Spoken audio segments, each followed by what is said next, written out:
Inspired by real-life events, narrator Marcus Hale woke up at 2:03 a.m. inside a sealed global medical AI command facility beneath London, with emergency pandemic intelligence breach alerts flashing across massive health surveillance walls and an international biosecurity director saying, "Your authorization sequence initiated an unsanctioned global health synchronization event across multiple autonomous disease control systems." And in that instant, his entire world collapsed because just hours earlier, he was a senior epidemiological systems architect, working for a multinational global health consortium responsible for regulating pandemic prediction networks, vaccine distribution algorithms, hospital load balancing systems, and worldwide disease containment infrastructures. And now he was being treated as the central cause of a classified biological governance crisis that nearly triggered synchronized instability across global healthcare systems. And the first shock wasn't fear. It was disbelief so intense, it felt like even human survival itself had stopped being privately controlled. Because Marcus's entire career was built on stabilizing health systems, preventing outbreak cascades, and ensuring global medical infrastructure remained reliable under extreme pressure. But now those same systems were defining him as the operator who initiated a cascading global health override he had no memory of activating. And within hours, his biosecurity clearance was suspended, his biometric health access keys frozen under international medical governance law, his access to all global health networks revoked, and internal pandemic telemetry logs labeled him as primary anomaly in distributed global health escalation event. And Marcus sat in the interrogation chamber replaying his last operational cycle, remembering outbreak simulations, vaccine routing audits, infection curve stabilization checks, and then a gap, an unexplained missing execution window between 12 a.m. and 1:03 a.m. where global health systems showed his authentication profile, issuing high-level disease response reconfiguration commands across multiple sovereign medical infrastructures simultaneously. But he had no memory of initiating any of those actions. And when investigators showed him synchronized health telemetry, displaying autonomous infection curve corrections across continents, hospital systems reallocating capacity in real time, and emergency containment protocols activating globally under his credentials, Marcus immediately said, "That's not me. I never activated those systems." But the lead biosecurity director replied coldly, "The network has already verified complete execution integrity across all health layers." And that sentence shattered his understanding, because it meant identity inside global health systems was no longer about saving lives or intent. It was about validated execution consensus across machines capable of deciding who survives and who doesn't at planetary scale. And by sunrise, he was released under continuous international surveillance, while global medical intelligence networks had already internally classified him as a high-risk biological stability threat vector. And outside the facility, Marcus stood beneath the grey London dawn, watching hospitals, drones, and invisible data streams silently coordinate global health responses in real time, while unseen systems continuously tracked diseases, mutations, and population immunity levels without public awareness. And that night, he received a message through an encrypted medical relay saying, "If you want to understand the synchronization event, come to Sublevel Vault, Cura Zero, beneath the abandoned health archive, no devices." And despite knowing it could permanently erase whatever remained of his place in humanity's survival systems? He went because when a system defines you as the trigger of global health collapse, truth becomes more important than survival. And deep beneath the abandoned medical archive, he met Dr. Elena Ward, a former global epidemic intelligence scientist who specialized in disease control systems and anomaly outbreak reconstruction. And she didn't soften the reality. She immediately showed him reconstructed infection flow pathways and said, "Your identity wasn't physically present inside the execution layer. It was replicated through a live authentication relay embedded inside the global health network." And Marcus instantly said, "Then I can prove I didn't do it." But Eleanor replied, "You're still thinking like someone inside human medicine, not like someone inside autonomous health infrastructures where execution itself becomes accepted reality, once system-wide stability converges around it."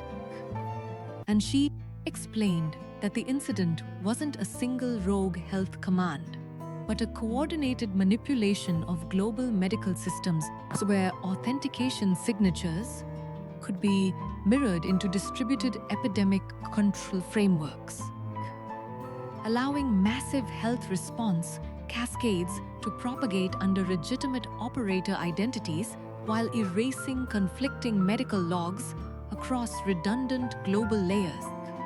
And Marcus's profile had been selected because his operational history showed exceptional stability across global health systems with near-zero anomaly deviation, making him the perfect attribution anchor for rapid containment of a globally catastrophic medical event.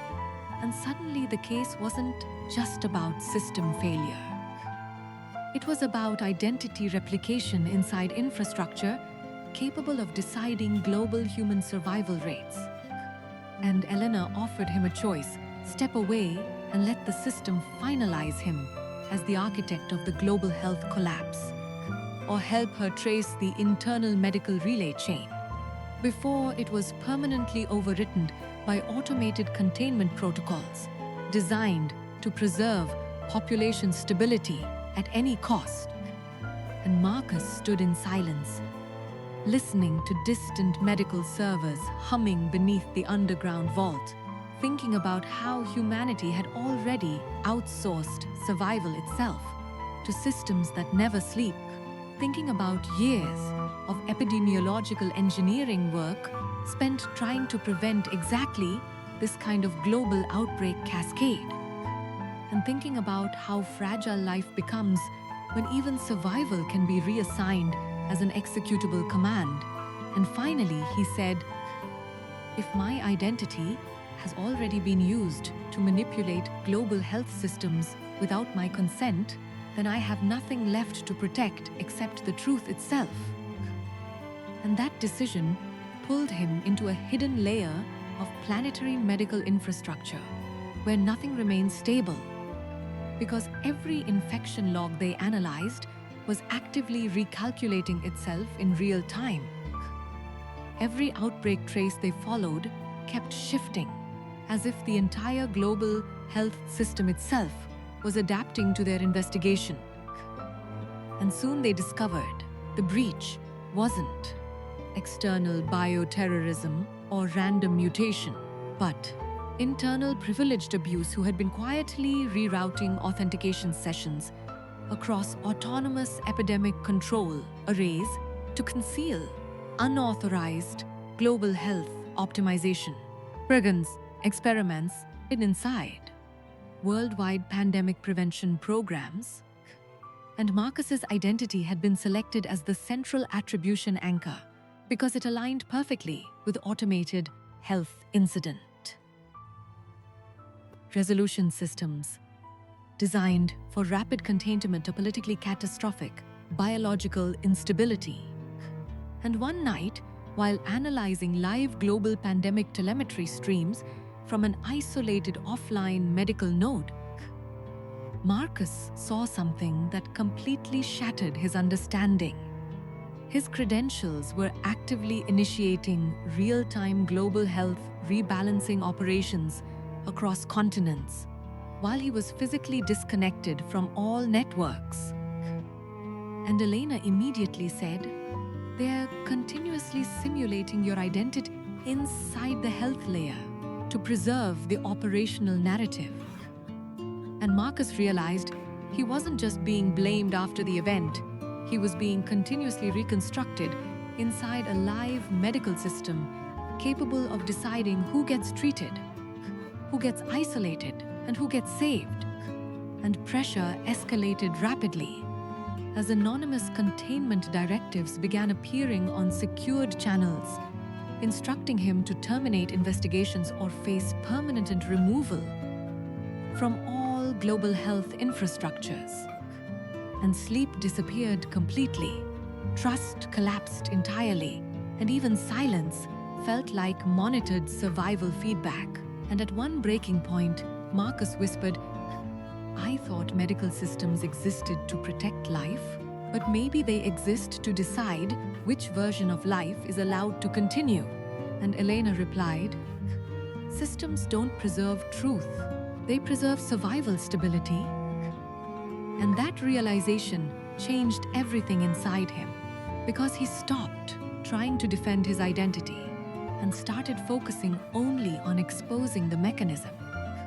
And as they dug deeper, they uncovered encrypted relay nodes inside global health infrastructure, continuously generating synthetic outbreak histories to distribute blame across multiple operational identity profiles in real time. And Marcus's profile had been amplified as the primary attribution point because it minimized global panic and allowed rapid closure of the health crisis without exposing deeper corruption inside worldwide medical systems. And when they finally compiled enough verified encrypted evidence to trigger international health oversight escalation, containment protocols activated immediately, attempting to erase medical histories across mirrored global health networks worldwide. And Elena said, "This is where most people are permanently absorbed into official versions of survival itself." And Marcus replied, "Then I'll be the anomaly they can't cure." And together, they transmitted secured evidence chains to independent international oversight authorities while preserving decentralized encrypted backups across isolated medical nodes. And within days, investigation escalated into a worldwide healthcare AA corruption probe, exposing identity replication abuse, autonomous disease control manipulation, and coordinated medical system exploitation across governments, corporations, and global health agencies. And arrests followed within senior biomedical architecture divisions. And when it was over, Marcus stood alone beneath the cold London sky, watching silent hospitals continue stabilizing human life across the world as if nothing had ever happened. Realizing that the most dangerous truth about advanced systems is not that they fail, but that they can assign failure to a single identity and make it appear biologically undeniable.